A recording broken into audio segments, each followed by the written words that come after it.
Arrête! Je t'ai tout donné. C'est comme ça que tu me remercies? Lâche-moi! Reviens ici! Lâche-moi!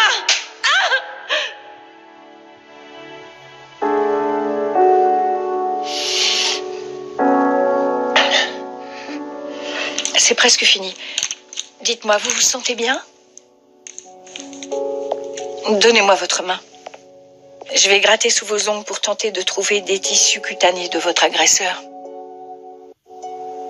Je vais y aller tout doucement. Ça vous fait pas mal, là?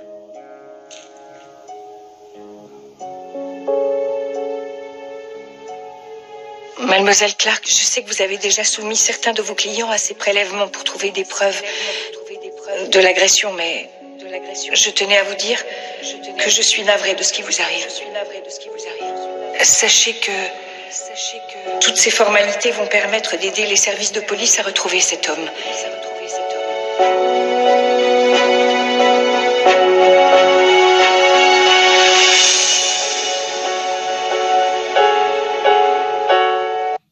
Cette vidéo est bloquée en France. On peut que la regarder en Belgique.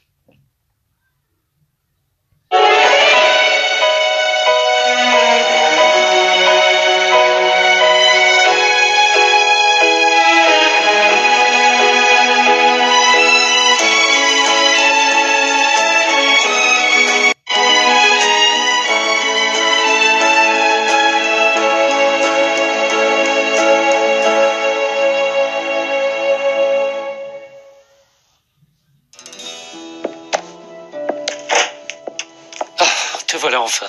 Raconte-moi, tu as pu entrer chez Jabot? Oui, par la porte arrière, comme prévu. Par chance, les codes n'ont pas changé. Et personne ne t'a vu? Non, l'immeuble était complètement désert.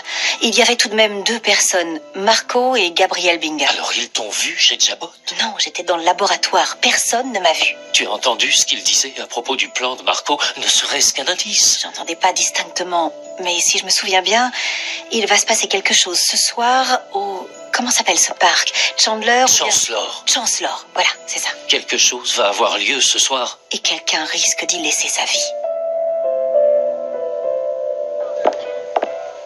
Vous êtes obligé de me suivre à la trace. Vous n'avez donc jamais entendu parler d'espace vital? Ah, Victor, je me réjouis de te voir. Alors, tu t'es enfin décidé à rentrer à la maison? Ce n'est pas ce que j'ai voulu dire. Peux-tu m'expliquer pourquoi cet homme me suit partout? Il assure ta sécurité. Vis-à-vis de quoi, Victor? De quoi cherches-tu à me protéger exactement? La garantie de ce gilet indique qu'il peut arrêter une balle à 1640 km/h. Autrement dit, à 1 km/h près, je risque de ne plus être là pour réclamer mon dû. Bon sang, t'as complètement perdu la tête. Il y a tout un tas de choses qui pourraient mal tourner. Non, non, pitié, arrête de remettre en question ce que je dis, Ton d'accord? plan n'est pas assez réfléchi, c'est complètement Non, irresponsable. je sais très bien ce que je On fais. pensait la même chose avec Jack quand on voulait coincer Victor pour meurtre et ça s'est retourné contre nous. Oui, parce qu'Abbott n'était pas aussi futé que moi. Tu te trompes lourdement. Enfin, ce que je veux dire, c'est qu'il n'était pas aussi perfide que moi. Ça, c'est certain.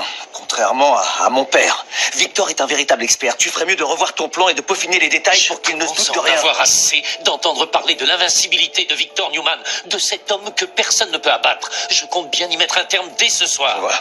Et si tu n'es pas de mon côté, si tu t'opposes à mon plan, alors tu ne seras plus qu'un vulgaire détail de plus à régler.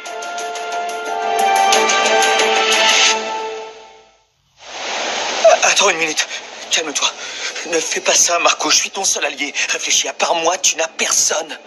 D'après toi, pourquoi je m'inquiète autant? Pourquoi je pose autant de questions? C'est parce que je veux que tu réussisses. Je veux que tu anéantisses Victor, alors calme-toi. Ce n'est pas l'impression que tu donnes. Récapitulons ton plan depuis le début, d'accord?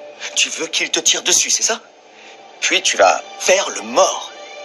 Et qui te dit qu'il aura un flingue? J'ai déjà préparé le terrain. Il sait très bien que je serai armé. Peut-être, mais mon père n'est pas un meurtrier. Il fera rien du tout. Il n'hésitera pas à tirer s'il se croit en danger. Il ne s'agit là que de simples hypothèses et c'est tout le problème. Tu commences à me taper sur les nerfs. Je vois. Écoute, Finalement, tu m'apportes plus d'ennuis non, qu'autre attends. chose.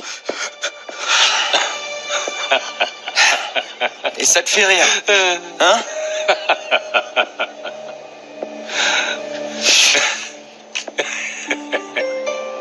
Ne me dis pas que tu savais qu'il n'était pas chargé. Ça fait partie de ton plan. Tu comptes y aller sans munitions. Tu vas aller au parc en espérant que mon père te tire dessus et ensuite...